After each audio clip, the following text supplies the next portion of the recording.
दिल्ली में पीएम मोदी और शरद पवार में दिखी शानदार केमिस्ट्री, क्या बिगड़ेगा राहुल गांधी और उद्धव ठाकरे का गणित। दिल्ली में आयोजित एक कार्यक्रम के दौरान प्रधानमंत्री नरेंद्र मोदी ने एनसीपी एसपी प्रमुख शरद पवार के लिए खास सम्मान दिखाया। इससे वहां मौजूद सभी लोग काफी प्रभावित हुए। दोनों के हाव भाव, भाषण एक दूसरे के साथ दोस्ताना तरीके से पेश आना चर्चा का विषय बन गया। पीएम मोदी ने शरद पवार को सहज महसूस कराने की पूरी कोशिश की। पीएम ने आरएसएस के बारे में बात की और पवार ने राम मंदिर का जिक्र किया, जिसने लोगों का ध्यान खींचा। प्रधानमंत्री 98वें अखिल भारतीय मराठी सम्मेलन के उद्घाटन पर पहुंचे थे। इस कार्यक्रम में महाराष्ट्र के मुख्यमंत्री देवेंद्र फडणवीस, शरद पवार और अन्य बड़े नेता भी उपस्थित थे। जमकर हुई तारीफ, बजी तालियां। कार्यक्रम का एक वीडियो भी सामने आया। इस वीडियो में पीएम मोदी 84 वर्षीय पवार को कुर्सी पर बैठने में मदद करते हुए दिखाई दे रहे हैं। पीएम मोदी ने न सिर्फ पवार को आराम से बैठने में मदद की, बल्कि उन्हें पानी का गिलास भी दिया।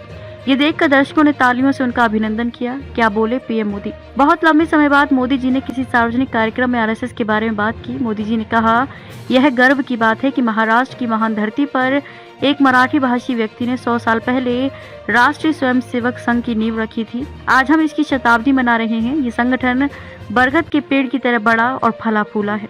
आरएसएस की वजह से ही उनका मराठी भाषा और मराठी परंपराओं से जुड़ाव हुआ। राम मंदिर पर बोले शरद पवार ने भी सभा को संबोधित किया।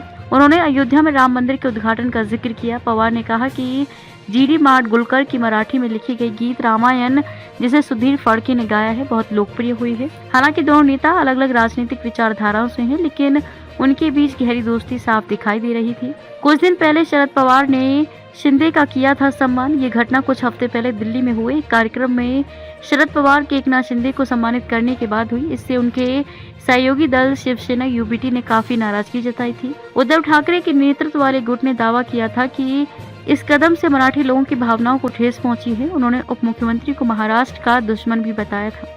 शरद पवार ने एकनाथ शिंदे की तारीफ भी की थी। शरद पवार ने ठाणे, नवी मुंबई और मुंबई में एकनाथ शिंदे के महत्वपूर्ण योगदान की भी प्रशंसा की थी। शरद पवार ने कहा था, ठाणे, नवी मुंबई और मुंबई के राजनीतिक परिदृश्य को प्रभावी ढंग से संचालित करने के लिए मजबूत और निरंतर नेतृत्व की आवश्यकता है। पूर्व नगर पालिका अध्यक्ष शवला राम पाटिल और रंगनेगा जैसे नेताओं ने महत्वपूर्ण भूमिका निभाई और एकनाथ शिंदे ने भी महत्वपूर्ण योगदान दिया है। पीएम मोदी के व्यवहार ने किया कायल। पीएम मोदी का पवार के प्रति आदर भाव देखकर लोग हैरान भी हुए और खुश भी। राजनीति में कई बार मतभेद होते हैं, लेकिन ऐसे मौके बताते हैं कि नेताओं के बीच व्यक्तिगत सम्मान बना रह सकता है। यह घटना राजनीतिक गलियारों में चर्चा का विषय बनी हुई है। लोगों का कहना है कि इससे राजनीति में एक सकारात्मक संदेश जाता है। भले ही विचारधाराएं अलग हों, लेकिन एक दूसरे के प्रति सम्मान बनाए रखना जरूरी है।